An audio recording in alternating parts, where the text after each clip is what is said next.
as I look at my kids today and I'm doing exactly everything I've learned and what I've went through, I'm trying to be way more expressive with them, give them a lot more freedom to express themselves. And sometimes it's all about asking them questions and say, hey, are you okay? To a 7-year-old. And then he responds, yes, no, maybe. And that's important because I was never asked that. I think the times have changed where we do have the potential to really let our kids communicate early to us, especially when it comes to big feelings that they have. It was never a thing when we were growing up. Welcome to Speaking Human with Dr. Damini. Speaking Human is a storytelling podcast where each episode traces how voices rooted in and connected to Asia first learned to communicate, from childhood dynamics through key turning points to the way they use their voice today. The goal is to explore how communication shapes who we are and to make honesty, vulnerability, and courage culturally aspirational. This is not a show about polished public speaking tips. It's about the messy, vulnerable, and often funny ways we learn to speak to ourselves, to others, and to the world. The Speaking Human platform is founded on a simple belief: clarity in voice, courage in connection, humanity in every conversation. In the studio with me today is Neil Patwardhan.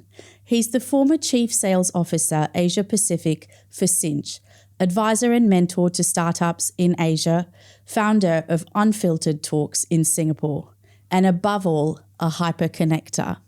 His career has been built around growth, leadership, influence, and relationships. But today's conversation isn't about sales strategy, boardrooms, or scaling companies. It's about how his voice was formed long before executive titles and how he learned to use connection not just as an advantage, but as an intention. Because connection isn't accidental. It's shaped, it's practiced, and sometimes it's earned the hard way. Today, we explore the human behind the hyper-connector. Thank you so much for being here with me today, Neil. Thank you for having me. I'm excited. Let's go. So let's jump right in, right? Sure. So as I say to most of my guests, if people wanted to know about your career, they wanted to know what companies you've worked for, they can look you up on Google, on LinkedIn, on all the rest. So that's not what we're here to do today.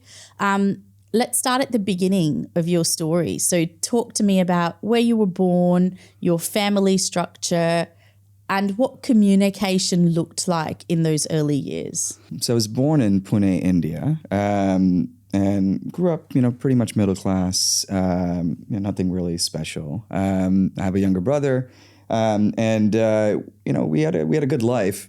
There was, in the early 90s, my parents had an opportunity to move to the States. And actually, the story behind that goes, they were both working in India at the time, decided they wanted a career pivot, and they wanted to teach, become professors. Now you got to go and get your PhDs. So getting it from an American university, of course, carries a lot more weight. So unfortunately or fortunately for my brother and I, they both decided to do it at the same time. And we were off to Carbondale, Illinois, which is a small town in southern Illinois, and part of a very small immigration wave in the 90s. And you have to understand that that time, just getting on a plane was a luxury, right? So for me, I still vividly remember the feeling of getting on an international flight for the first time and flying to the US, right? It was a big deal at the time. And then you land there and everything is so new, so different. So I spent a pretty large chunk of that time really observing, honestly, because I was at a loss for words, right? It was all about just a completely new surrounding, relearning everything. I still remember I would sit in awe and watch the supermarkets and, they have the sprinklers that come down that keep the greens fresh. And I was like, wow, this is amazing. Because you don't see any of that in India, at least in those times. And so as a kid, my what was to come in the future was pretty much shaped by my surroundings when I first started. So how old were you when you moved to the US? So I was 10 and then sort of grew up in the US system of middle school, high school. I will say it was not easy. Yeah.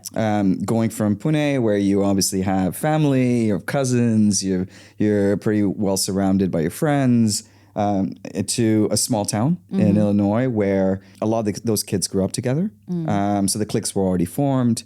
I wasn't ever singled out. I was never included in. Right. So it's a difference. I would say pretty much my first year or two, I was pretty much by myself. Can we take a moment just for that? I want to go actually back to the India part in a minute. But before we do that, when you moved there and you said, you weren't included, obviously, we're all third culture kids. We've all had that shift. Something that I experienced or noticed around me was sometimes children moving from India to the US, or for me, I moved to China and then Australia. There is a self-consciousness, maybe somewhere a slight lack of confidence.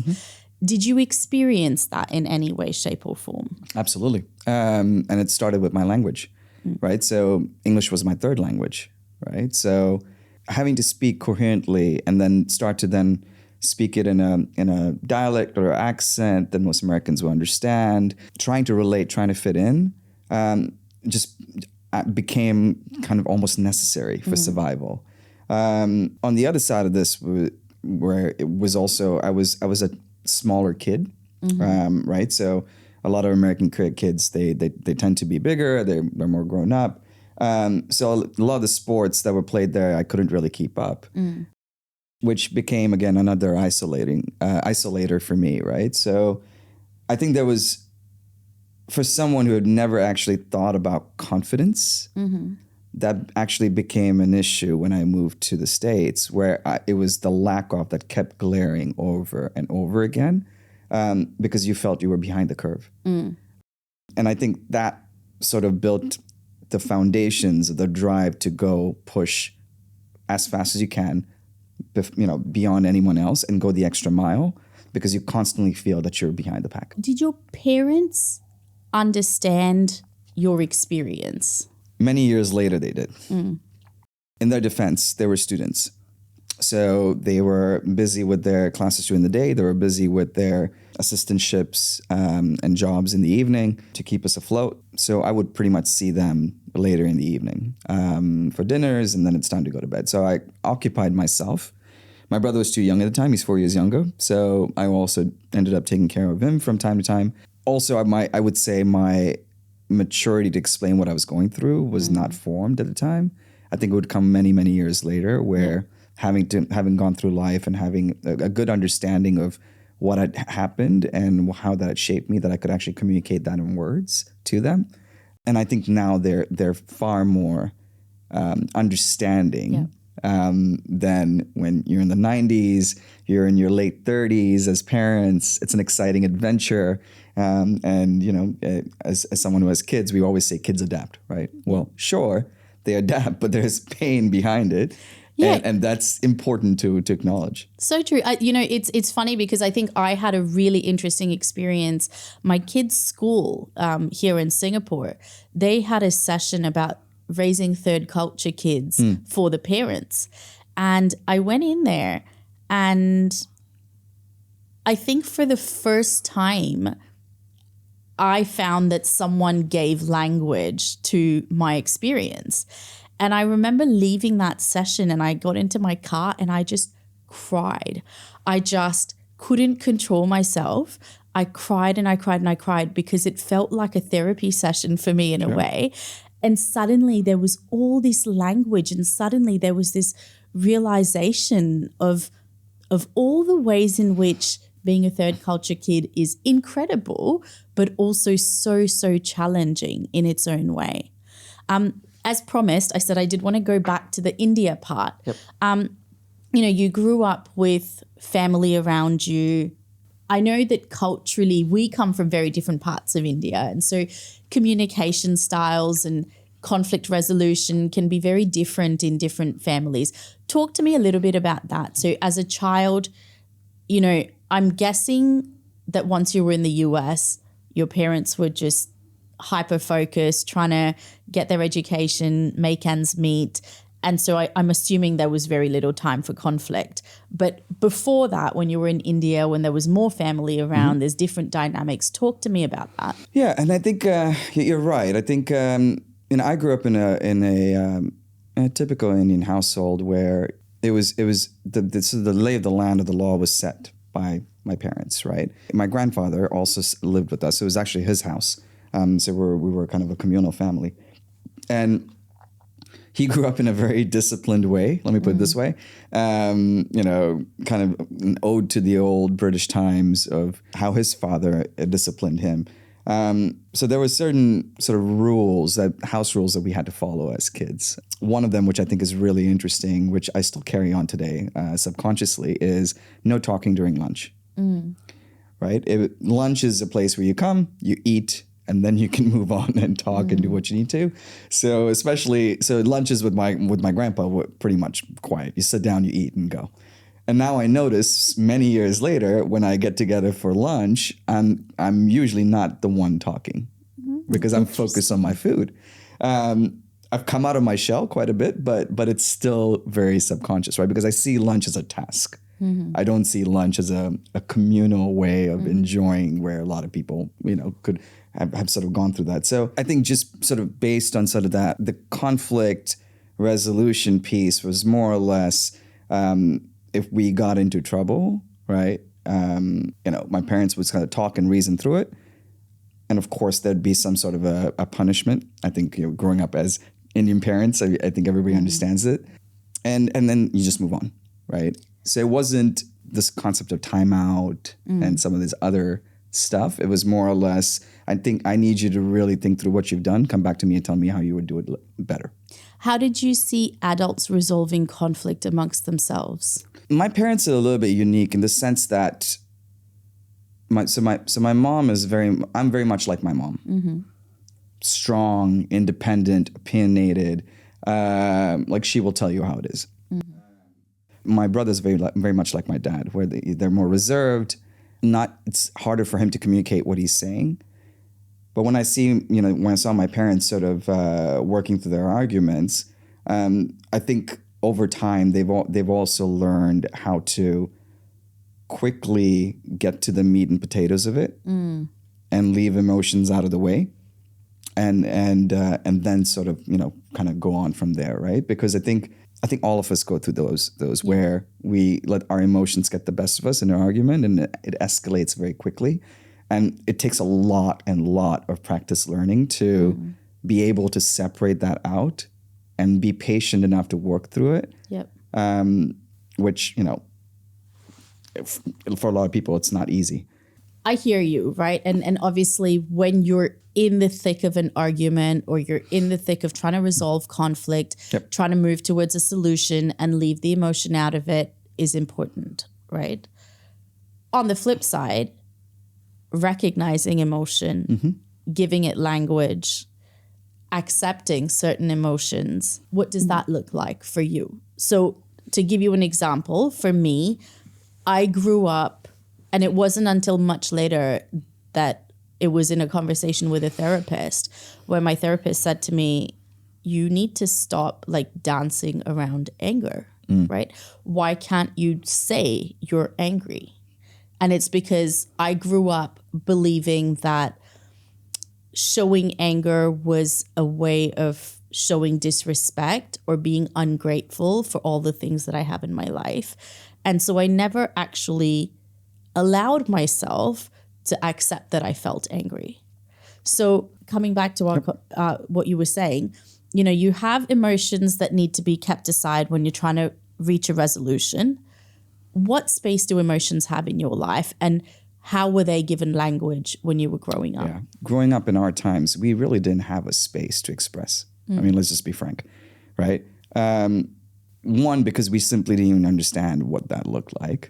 And so I think for me particularly, my emotions and the ups and downs of the roller coaster that I went through earlier in my teens was all compartmentalized. So I learned very quickly how to put it into what I call 15-minute feels. It's not a strategy. It sucks. It contributed to my my mental breakdown many years later. Don't do this at home. No, Yeah. but I learned very quickly how to feel something for 15 minutes, park it away, put it away, right, and move on. Almost cold turkey, and I got so good at it that over time I just developed thick skin. Right. So nothing would jar me, but if it jarred me, I would compartmentalize, I'd reason, and I'd actually logically put it away. So I actually never processed anything. Right. I simply deferred it to a space that I built inside of me, which is not healthy, of course. And I would only find that out years later, how unhealthy it was. And I think as I look at my kids today and kind of, I'm doing exactly everything I've learned and what I've went through. I'm trying to be way more expressive with them. Give them a lot more freedom to express themselves. Sometimes it's all about asking them questions and say, "Hey, are you okay?"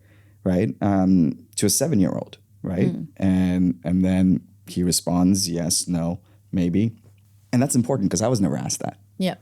Right. So I think the times have changed where we do have the potential to really let our kids communicate early to us, especially when it comes to big feelings that they have. But it was never a thing when we were growing up.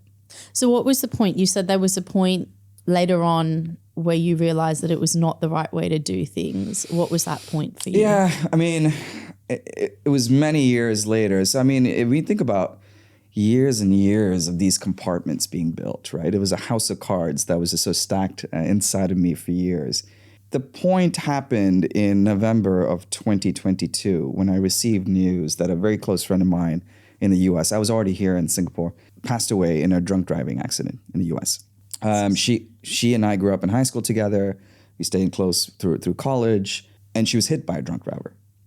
Mom of a 3-year-old. And I knew her husband as well. But her news literally jarred me. And I remember I was coming back from a work trip, and I did what I had always done, which is try to compartmentalize, and I couldn't. And for whatever reason, none of my strategies worked. And within a day, it was a cascading effect into all the other compartments I built over the years. So the entire house of cards was coming down.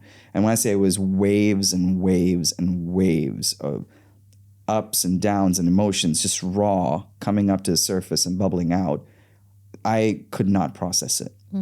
I literally could not process it and got super overwhelmed. And a big chunk of that was of course, all the different sort of experiences that I've been through my life. And that actually led me into a very quick downward spiral, very quickly. I had to take a good 3 or 4 weeks off leading into December of that year just to try to process. I couldn't explain to people what I was going through when people asked me what was wrong, as much my friends, family. So I isolated myself more because I just wanted to get a handle on things. And then you start to realize that this is, the body is expelling all this stuff, all this crap that's been built for years. And there's no way you're going to stop it. Like, it's going to come. And you have to sit with that. Yeah. And I think as a man that's programmed to try to get a good handle on things or figure it out quickly for the sake of everything else, right? We're simply not taught how to manage feelings, how to think through them, how to sit with them. And so that became a very difficult time where you kind of feel like you're in a sort of a quicksand pit. And the more you struggle to try to get out, the quicker you sink until you realize you just need to stay still for a second. Yep. But that comes after you've exhausted yourself trying to fight whatever this is. Well, and it's the only way you know how, right? It's like you said, you've just, especially as men, especially in the Asian context, I think you're really not equipped with the tools or the language or frankly the ability to be okay with feeling things at all, right? Do you feel like you've gotten a handle on it? The $1 million question. I've gotten more aware of what I feel and what I go through. I think it's still a learning journey on how I process. I think the biggest thing that the last couple of years have sort of taught me as I went through my pretty intense roller coaster is how to be patient with feeling. I used to be a fix-it guy, right? Something happened, let's go build a plan. Let's go, right? Let's figure it out. Which also I, translated out to, my partner at the time, my parents, my friends. If there's an issue, they'd come to me. I'm a fix-it guy, right? But when I try to do the same for myself, it just wasn't working. And so I think being patient, which is brutally uncomfortable, but absolutely necessary, because it allows you to pass through the stage of that first like emotional kick. And then you come out on the other side and you're like, okay, let me now assess this with a calmer head. I've had to learn that the hard way. I would say patience is probably the biggest thing I've worked on for the last few years that's allowed me to be more aware of what I feel, what I experience. What I choose to do with it has now become a choice as well, right? I don't have to solve everything, right? But if there are a few things that need to be course corrected, I'll focus on those. The rest, that's life. So when you're going through that and you're working through all of that, so you've read the book, Speaking Human, and we talk about sort of speaking human in two aspects, right? So there's speaking human with yourself. So hearing yourself think, understanding your context, moderating your inner dialogue, understanding what authenticity means to you and what you really need in that moment, right?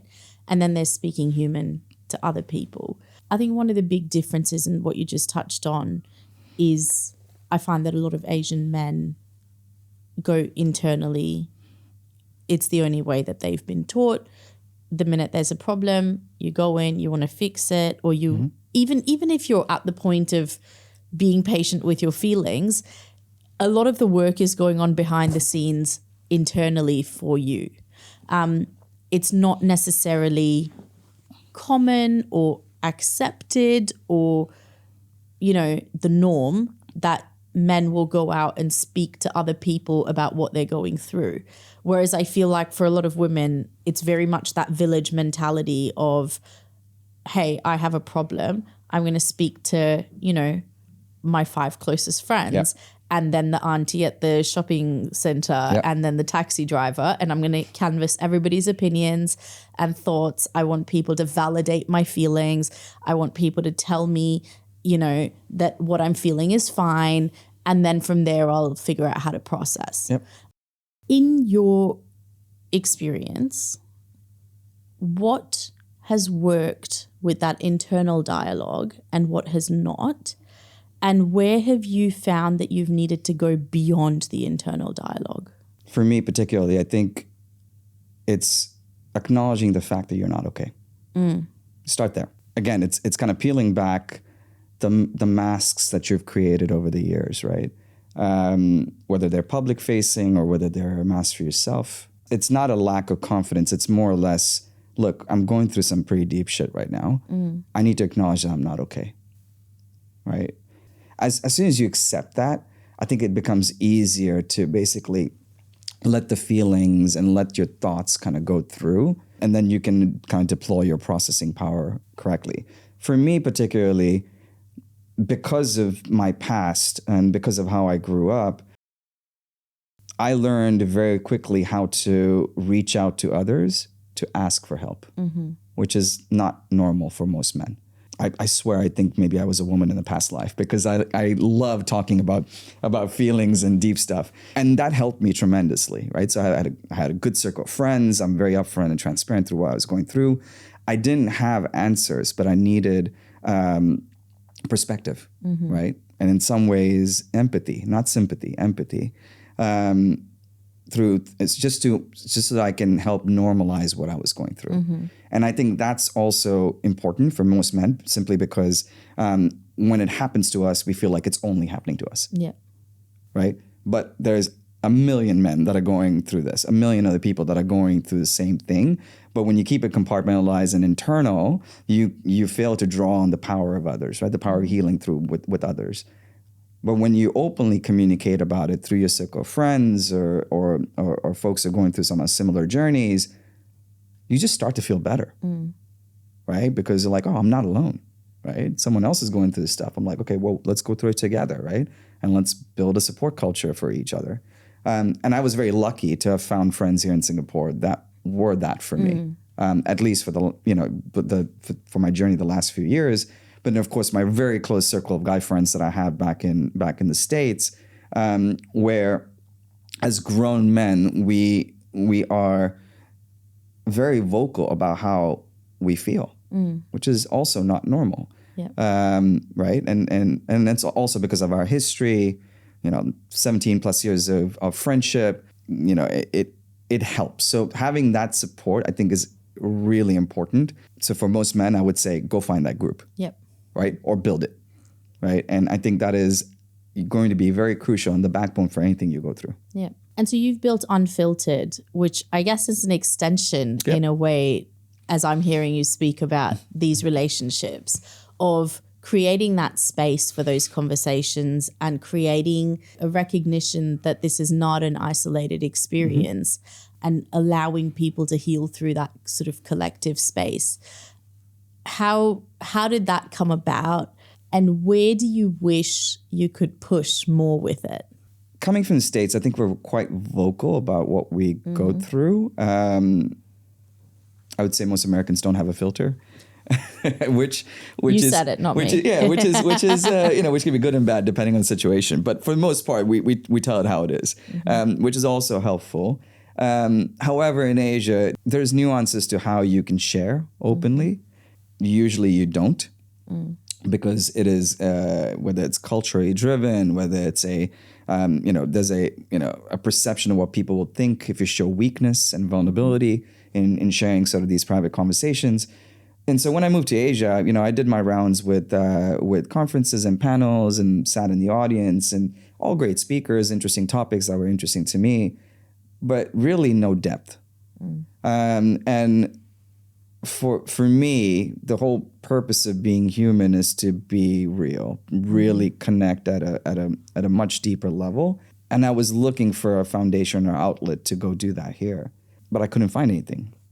And so as timing would have it, as I was going through the beginning stages of my mental depression, I needed an outlet. And I had things I wanted to say.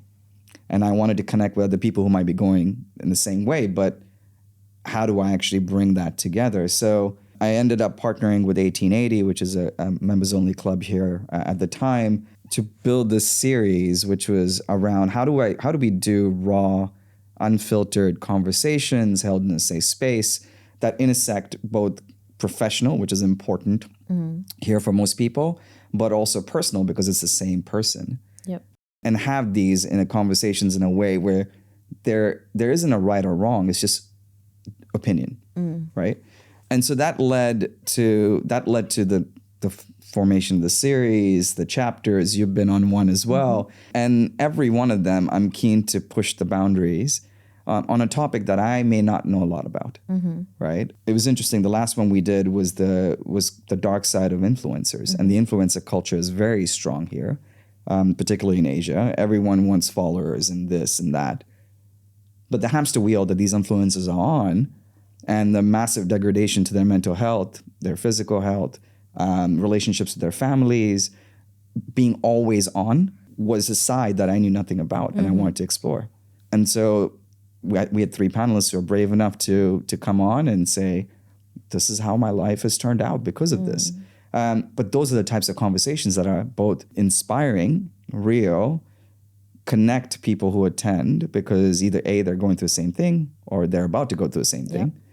And we need more of those. Do you find that you struggle to find people to really truly open up and like get real and say the thing? Because I was at that panel, right? And I felt like, and maybe it's because they're influencers and they have a public image that they have to maintain, but I feel like there was still a very strong dose of holding back. Yep. What has been your experience with that and hosting Unfiltered? Yeah, I think no, you're right. I think it's hard for people to park the personas they've built at the door, particularly in Asia. A lot of the panelists I meet or I pick, I'm meeting them for the first time or the second time. And so while they may be completely vulnerable with me in private, it's hard for them to switch that on in public. I do my best to coax. I mean, obviously we have China Mouse rules, no recording, safe space. But I think it's the ones who let go that end up finding it incredibly cathartic. Yep. Meaning they've been wanting to tell that story, right, for a long time, their experience, their life. But they simply couldn't because, for whatever reasons. And for me, it's creating a platform for that, right? The purpose of Unfiltered is also not to prep you with questions. It's completely unscripted. We follow the rabbit hole where it goes. So I nudge and prod in directions where sometimes the panelists are uncomfortable. These are uncomfortable truths that they're sharing. But I think it's important. It drives real value, real connection, and the overwhelming feedback from at least the audiences who have come to the events over the years has been, we need more of these. Yeah, we need more of these. There are more conversations, more topics that need to be discussed. So there's definitely an appetite for people to pull their masks off. Yeah. Well, I remember having a coffee with you and ping-ponging topics that like just need to be talked about more. It's one of my favorite questions to ask when I host events, is what do you think society in general needs to talk about more that isn't talked about openly? Can I put you on the spot? Sure. Just give me one. Because I know we'd probably come up with a list of 100. Yeah. But I would say how to use vulnerability as your superpower, right? And we need to change the perception that being vulnerable is weak. It is not. Yes, it can be situational on when you exercise it and when you kind of hold restraint. But that's pretty much, I think, a topic that I've been pushing quite hard on, right? Just because of my experiences and what simply because of what I've gone through, it's made me a far more aware leader of the people who work for me. Yeah. Right? More empathetic towards the fact that they have a life outside of work. Yeah. Right? Besides just work. And to get the best out of them, you kind of need to give to take. It absolutely helps when you start treating people as actual human beings rather than cogs in a machine, especially on your professional side. So I would say vulnerability, absolutely. I think women do it far better than men. I still think there's a lot of women here in Asia that are particularly still challenged with it. Men for sure. Right. Yeah, it's because I guess we're constantly living up to this, male version of what success and leadership looks like, right? And I think it's one of the biggest challenges that I see leadership teams dealing with, where women who are trying to make it to the C-suite still believe they have to emulate this leadership style that is very masculine, that is lacking in empathy and vulnerability and all of these things, when actually if these women harnessed the best of their vulnerability and the best of their empathy, they could be standout leaders in their own right, and they wouldn't need to be like anybody else. Yep. And you're so right, because vulnerability is almost in Asia especially seen as a bad word, right? And it's for people to recognize. This came up, actually I was in your panel about vulnerability, and I remember this topic came up of vulnerability in parenting, right? And one of the other panelists said, I wouldn't ever show vulnerability in front of my children because I need to be their rock. And that was the complete opposite view of what I have, where I feel like as parents, it's our responsibility. And I think as a leader, it's your responsibility to model situational vulnerability. And I don't see that as manipulation. Like, I see that as being real and being human and not bringing your shitty mess to work. Like, no one wants to know all of the details of your personal life. But if you give people the context of your vulnerability in the workspace or as a parent, it can go so far. And I see it in my kids where their level of empathy, their level of understanding, their level of, like mummy needs time or space, or she's feeling something deeply and we got to just let her do that. Yep. It's incredible. So I hear you. I'm with you. We're going to fight this fight. We're going to push the vulnerability. I want to just change gears for a minute and talk a little bit about the professional side. You know, you've been building teams, building businesses on the sales side. What has your experience been in the US versus Asia? Like, what is different in the way that sales teams function and communicate? Obviously, I want to focus on the communication side of things in Asia. I think there are a few fundamental differences in how we operate in the US or how you operate in Asia. I think, number one, culture plays a huge part in Asia in doing business, right? And it's different by country. Like, people like me, Americans who come here to work, we're only successful if we acknowledge that. In the US, we're quite used to one size fits all, move fast, go, go, right? Very direct, like, get it done. Here, that's not how it works. Here, you actually kind of have to start outside in, which is the culture, the country, the company. The company has its own culture, and then actually building those relationships in the way they're used to before you're even presenting something of value to them from your side. How it works in Japan, very different than Korea, very different than Great China, very different than Southeast Asia, and very different in Australia, very different in India. And you can go down the list. And so I think the biggest skill that anyone can pick up here is to listen and observe and be open-minded. You know, in Japan, for example, majority of the deals are done at dinner. The office is only presentations. There are no decisions made, right? Once you understand that, you understand that FaceTime matters a lot more in building relationships, because at the end of the day, they want to know whether they can trust you. Above and beyond this first sale, right? You're building a sustainable relationship. On the other side, the US, you're quite used to moving fast. The appetite for risk is high, right? We've heard this, fail fast, learn. I find that it's far more conservative here, especially when I'm pushing my teams and giving them, I hate using this word, but giving them permission to fail, right? Because they've grown up in cultures where, oh my God, if this goes wrong, this is going to affect my performance. This is going to, how will I look like in the eyes of my superior? Right? It's all these things where it actually hinders growth. I'm a huge believer that you have to fail to grow, right? And that is far more easier to do in the U.S. culture, just because that's how the culture has been brought up, versus here. Though I'm now finding pockets of people here in the different countries that are looking to, they're adopting that, right? Yeah. There's also a shift now in terms of staying in one company for a long time, right? And building a steady career, kind of how our parents grew up on, to moving to opportunities that best suit your life. And maybe you're moving every couple of years.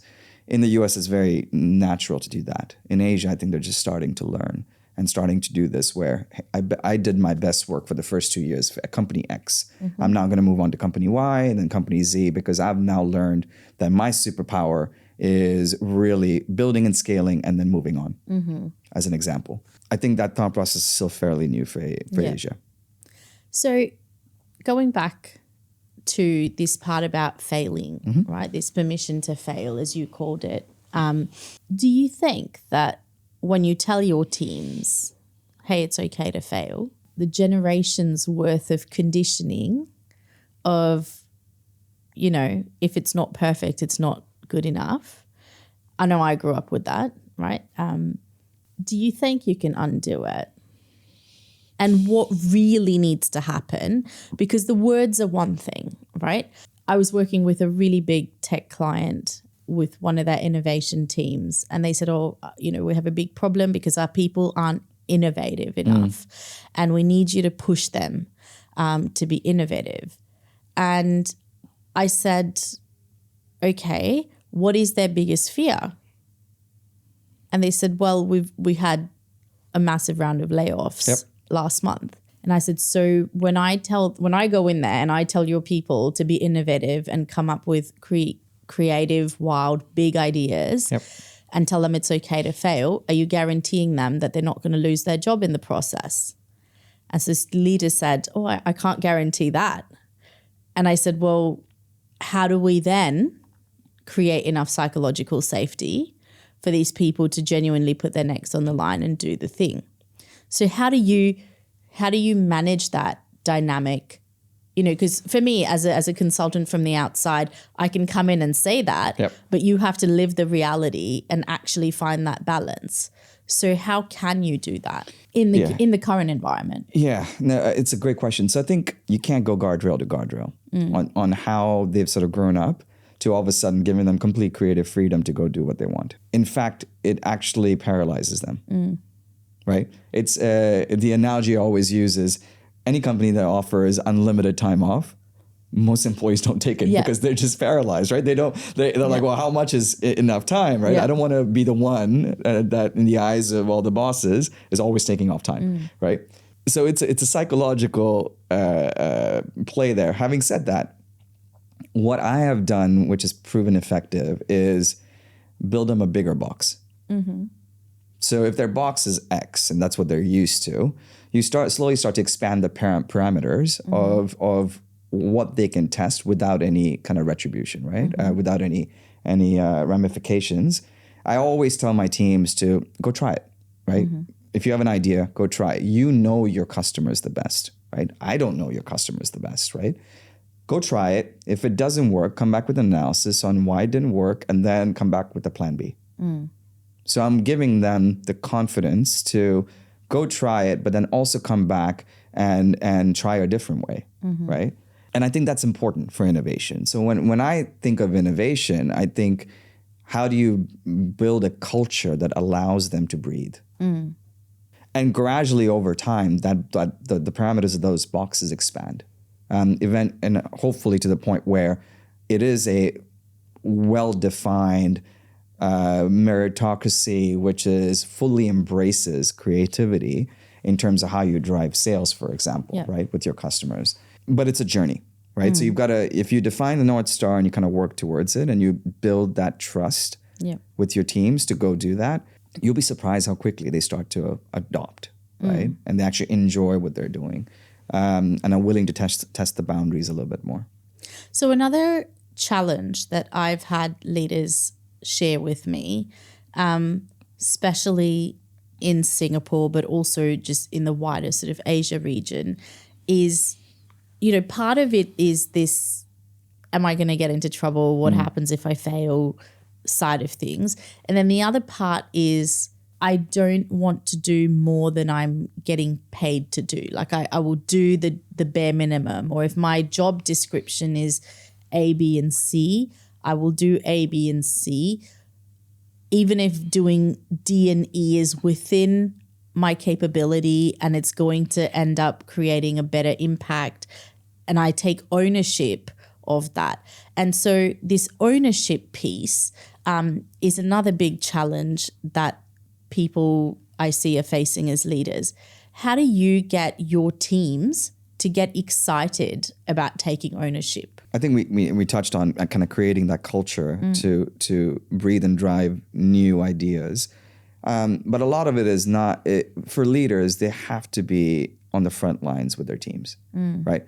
And so I've got to walk the walk, right? Or what I preach, right? So I love being in front of customers with my sales teams and actually showing them how to nudge and prod and challenge a little bit more in terms of where we could go build that business. And then even though it's still not clearly defined yet, right? Now you have the ownership to define it. Now you've uncovered a new piece of information or data that can go support a much bigger conversation around a solution versus what you've been used to, which is just selling this. Yeah. Right? I'm like, so I think showing that from the front when they see me do it in meetings, because for me, the answers are very clear, right? Either A, the client's going to open up, or B, they're not. That's it. And so the odds are always the same. Now, the question is, how do you ask the right questions and build that trust and comfort get them to open up a little bit more so they start to view you as a strategic partner versus a vendor? Yep. Which, unfortunately, in Asia, these are the type of relationships that usually most companies have. They're vendors to others. They're not true partners or, in terms of their growth, right? And because that involves building relationships over time versus a single sale. So it's a mind shift change. When you own that, right? When you start to really own that relationship, the sky is the limit in terms of what you could solution with them and build and sell into them. But I think the journey, these guys have to start. Yeah. So where does authenticity fit in with being a leader and being in sales? Because like you said, what Japan versus Australia versus Singapore versus the US, what works is very different. And I guess in a way, as a third culture kid, we identify with code switching very closely. At what point is it sales code switching? And at what point is it inauthentic or performance? So the first part of actually working with a customer is to clearly understand that there are multiple people you need to connect with in the customer, right? Especially large enterprise clients. And so this concept of hyper-threading relationships, right? It's all about building relationships at different levels. And each one of them will have an agenda. Each one of them will have points of view on what's needed. Very early in my Dell career, I learned an acronym called WIFM, What's in it for me? Okay.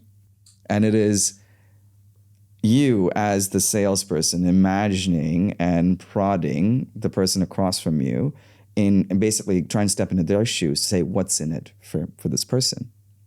When you can start to understand what that emotional motivator is for this person, it might be, hey, it's a big problem. I need to solve it. So, I become the superstar in my organization, or I need to look really good for promotion time. And these are the metrics I'm trying to hit. Or I'm doing A, B, and C. You can then start to marry it up to the talk track on how you want to relate to this person, right? So so there's a bit of a psychological dance that you start to do where, hey, look, I'm recommending this because this is going to help you. This is your problem statement. It's also going to make you look really good, right? So let me help you, right? And I think that starts to slowly build trust. There are other ways that I have used in the past that I've learned from some of the mentors I've had in the past, where the first 10 minutes of every meeting are actually focused on personal conversations and not professional, right? Family, kids, right? What do they like to do? I tend to do a bit of personal research ahead of time on the person. What are they like on socials? What are they sharing? What's their tone? You'd be surprised how much you can dig up in terms of how much you share. Yep. And then alluding back to that, right? And kind of, building that trust up front. The other disarming factor, which I've used very effectively, is I often go first in terms of talking a little bit about my own personal challenges, right? Whether it's stress management, whether it's, kids, life. I often find that if I share first, particularly in Asia, it sort of eases them into comfort, right? They're like, okay, this guy's being real, right? There's no sort of veneer that's sort of hiding it. And that first 15 minutes are highly critical in every conversation, right? It's that, okay, it's setting the stage where there's comfort and trust, and then we can then talk about what we came to discuss. The other important piece about authenticity, which most people will miss on, is when you start to realize that your solution actually will not work.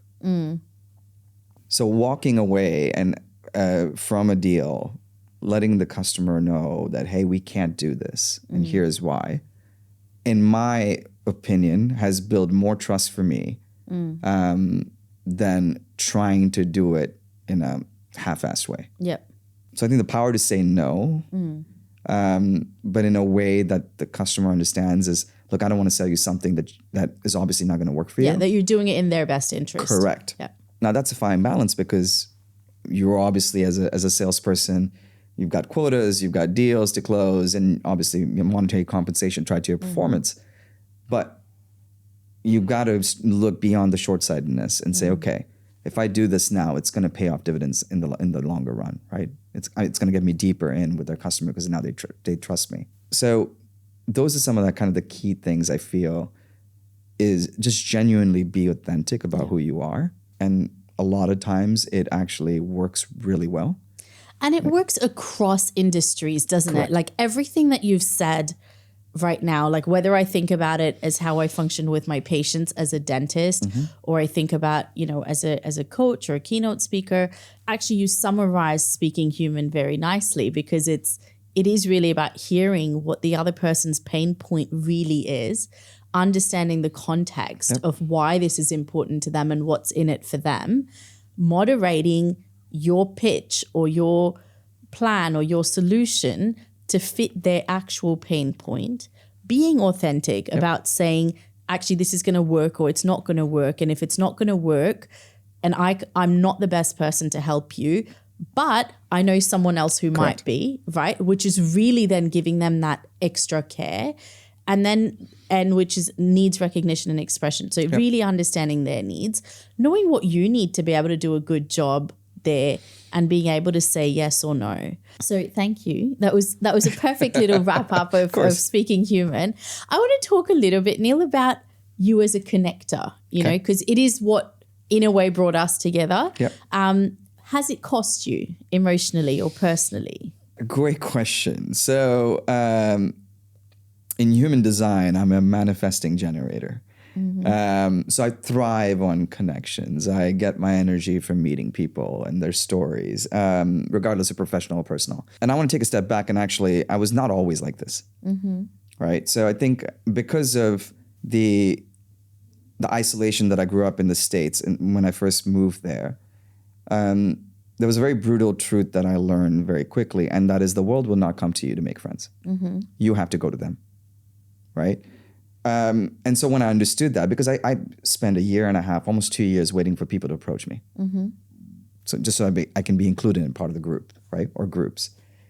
And it didn't happen.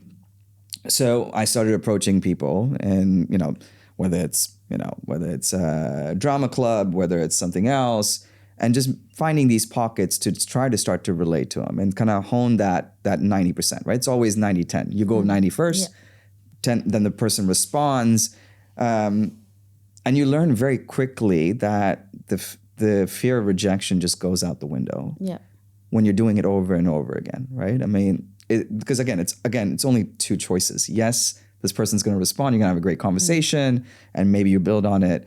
Or no, this person's not interested, and you just kind of move on, and that's okay. Life goes on.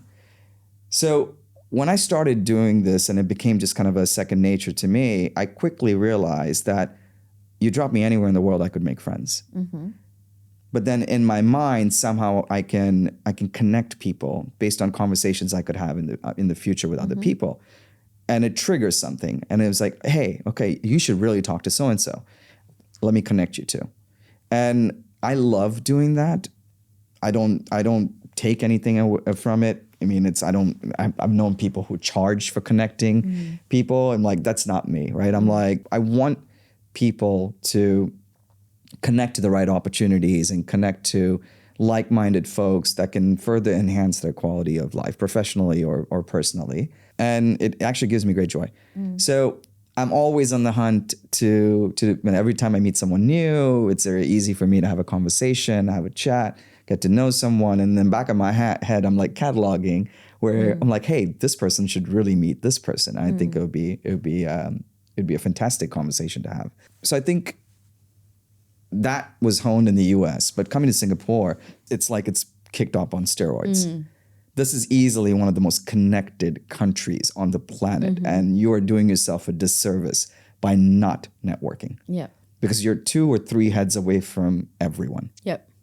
Now, going back to your original question, it costs a lot of energy and a lot of time without any clear direction sometimes, right? You do it because you like it. If you do it because you want something, I don't think it's that authentic. I have learned now over the years to be more judicious with my time, to protect some of my own time for myself, because I'm not as young as I used to be or have the energy anymore. But I think the energy piece I think is important. I think you become much more self-aware when your cup is sort of running empty. Yeah. And you need to kind of peel back a little bit from social engagements and meeting new people. To when you're just ready to go. So I think that just comes, over time. With age and maturity. Correct. Oh, it's a lesson I'm learning, my friend. What is something, we've got a couple of minutes to wrap up, but what is something you wish someone told you earlier about connection and influence and human psychology? I think if we just spent more time understanding each other at a personal level, I think the potential to do more together exponentially goes up. Yeah. It's a natural additive to building trust. It's a natural additive to building comfort, building lifelong relationships sometimes, but it does take time. And in a world where everything is sped up every day, every second, I feel there's, you're trying to go for speed, process more, do more. I'm preaching the opposite, where be patient, build your relationships, enjoy them, and you'd be surprised how quickly they start to pan out. Yeah. And that involves lifting your face from your phone and actually talking to people. Oh, yeah. It's funny. I saw a meme yesterday and it was if Friends was made today, and it's just all these people walking around with their phones, and like all the cast of Friends just staring at their phones. So they'd be in a WhatsApp chat. Yeah, exactly. Sitting in the same room. So, well, thank you so much for being here and for having this conversation with me today, and for being open, honest, and vulnerable. I really appreciate it. I loved it. Thank you for having me. Thank you for joining us on the Speaking Human podcast. I'm Dr. Damini Chawla, your host. The purpose of this podcast is to create a society where honesty, vulnerability, and human connection are culturally aspirational. As such, we've asked every guest on the podcast to choose a charity that they like to support. We've included the details of this charity of their choice in the information for this episode. Please feel free to make a donation if the cause speaks to you. Thank you for joining us once again. Do like, follow, and subscribe.